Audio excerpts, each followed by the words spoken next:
So hi guys, welcome back to my another video info by Lakshman. So చాలామంది అయితే చూస్తున్నారు కానీ ఎవరైతే లైక్ అండ్ సబ్స్క్రైబ్ చేసుకోవట్లేదు. So please try to make like and subscribe. So guys, ఈ వీడియోలో వచ్చేసి మనం ఏం డిస్కషన్ చేయబోతున్నాం అంటే, సో మనకు వచ్చేసి సెకండ్ మినిట్ లిస్ట్ అనేది ఇంకొక 10 డేస్లో అయితే రాబోతుంది.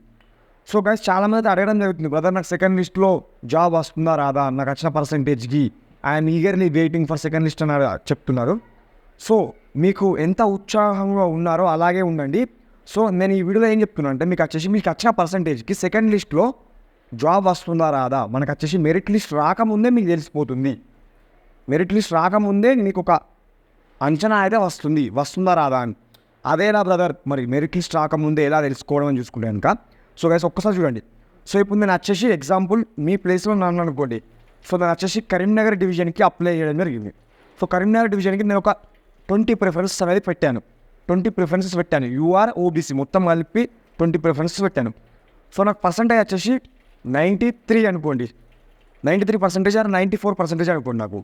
సో నాకు అనేది ఫస్ట్ మెరిట్ లిస్ట్లో జాబ్ అనేది రాలేదు. సో నాకన్నా ఎక్కువ మార్క్స్ ఉన్న వాళ్ళు ఉండడం వల్ల నాకు రాలేదు. మరి బ్రదర్ సెకండ్ లిస్ట్లో వస్తుందా, సెకండ్ లిస్ట్లో కట్ ఆఫ్ తగ్గుతుందా లేదా అని చూసుకుంటే కనుక, సో గైస్ నాకు వచ్చేసి పర్సంటేజ్ వచ్చేసి 94 అనుకుందాం. సో నాకు వచ్చేసి 20 ప్రిఫరెన్సెస్ పెట్టాను. 20 ప్రిఫరెన్స్లో నాకు ఫస్ట్ లిస్ట్లో ఎందులో రాలేదు. సో మీరు ఏం చేస్తారంటే, ఒకసారి ఫస్ట్ మెరిట్ లిస్టు అలాగే మీకు పెట్టినటువంటి ప్రిఫరెన్సెస్ ఉంటాయి కదా, మీ స్క్రీన్ షాటో లేదంటే ఫోటోనో అప్లికేషన్ ఫామ్ ఉంటుందిగా. సో చూడండి మీరు పెట్టిన ప్రిఫరెన్సెస్. సో నేను 20 ప్రిఫరెన్సెస్ పెట్టానండి. సో 20 ప్రిఫరెన్సెస్కి ఫస్ట్ మెరిట్ లిస్ట్లో ఆ బీఓకి ఆర్ ఆ ఎస్ఓకి సో పర్సంటేజ్ ఎంత ఉంది, ఎంత మార్క్స్ ఉన్న వాళ్ళు సెలెక్ట్ అయ్యారు. ఎగ్జాంపుల్ నేను 20 ప్రిఫరెన్సెస్ పెట్టానండి. 20 ప్రిఫరెన్సెస్కి 95% ఉన్న వాళ్ళు సెలెక్ట్ అవ్వడం జరిగింది ఫస్ట్ మెరిట్ లిస్ట్లో. సో నాకు పర్సంటేజ్ వచ్చేసి 94. సో ఒకవేళ కనుక ఇప్పుడు 20 ప్రిఫరెన్సెస్లో 10 మెంబర్స్ అయితే రిజెక్ట్ అయిపోతారు. దాదాపుగా 50% మంది రిజెక్ట్ అయిపోతారు. సో 10 మెంబర్స్ సెలెక్ట్ అయ్యి 10 మెంబర్స్ రిజెక్ట్ అయినా కూడా ఆ 10 ప్రిఫరెన్సెస్లో మనకు వచ్చేసి 94% అంటే సో 95-94. సో దగ్గరగా ఉంది కాబట్టి సో ఎక్స్పెక్ట్ చేయొచ్చు జాబ్ వస్తుందని. సో హోప్స్ అయితే పెట్టుకోవచ్చు. సో అలా ఒక్కసారి మీరు పెట్టిన ప్రిఫరెన్సెస్ అలాగే మీరు పెట్టిన ప్రిఫరెన్సెస్కి ఫస్ట్ మెరిట్ లిస్ట్లో సెలెక్ట్ అయిన వాళ్ళ పర్సెంటేజ్ ఒక్కసారి చూసుకోండి. సో దగ్గరగా మ్యాచ్ అయితే కనుక జాబ్ అయితే కంపల్సరీ సెకండ్ మెరిట్ లిస్ట్లో రావడం జరుగుతుంది. సో ఇది ఇలా తెలుసుకోవచ్చు అనమాట. సో ఒక్కసారి మీరు మీ అప్లికేషన్ ఫాము అలాగే ఫస్ట్ మెరిట్ లిస్ట్ పక్కన పెట్టుకొని చూసుకోండి. ఒకసారి మీరు పెట్టిన ప్రిఫరెన్సెస్కి ఫస్ట్ మెరిట్ లిస్ట్లో ఎంత పర్సెంటేజ్ ఉన్న వాళ్ళకి వచ్చింది. సో ఒకసారి చూసుకోండి గైస్. ఈ ట్రిక్ అయితే పాటించండి. అలాగే ఇప్పుడు నేను అన్నాను కదా, సో నాకు వచ్చేసి 94% ఎగ్జాంపుల్ కరీంనగర్ డివిజన్కి అప్లై చేశాను 20 ప్రిఫరెన్సెస్కి. సో దాదాపుగా దగ్గరగా ఉంది, రావడానికి ఛాన్సెస్ ఉన్నాయి. సో ఒకవేళ కనుక సెకండ్ మెరిట్ లిస్ట్లో కూడా రాకపోతే కనుక దాని అర్థం ఏంటంటే 95% వాళ్ళు ఇంకా ఉన్నారు అని అర్థం. ఒకవేళ 94% వస్తే కనుక సెకండ్ లిస్ట్లో దాని అర్థం 95% వాళ్ళు లేరు. ఒకవేళ సెకండ్ లిస్ట్లో రాకపోతే థర్డ్ లిస్ట్లో వస్తుంది అనే క్లారిటీ అనేది వస్తుంది.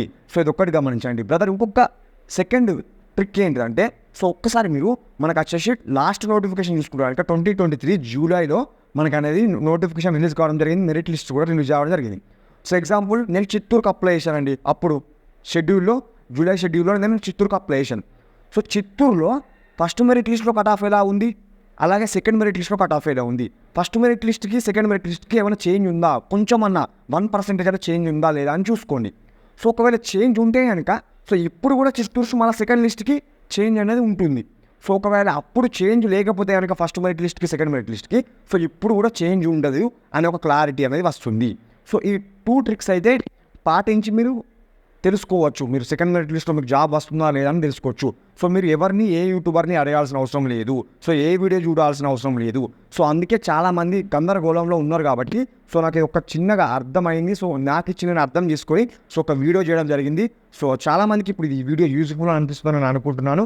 సో మన ఛానల్కి ఎవరైనా కొత్త అయితే కనుక అందరూ లైక్ చేయండి, సబ్స్క్రైబ్ చేయండి. చాలామంది కొత్త అయ్యే ఉంటారు. సో మరొక మంచి వీడియోతో మరొక మంచి ఇన్ఫర్మేషన్తో ముందుంటా. అన్సెప్ టేక్ కేర్, గుడ్ బై.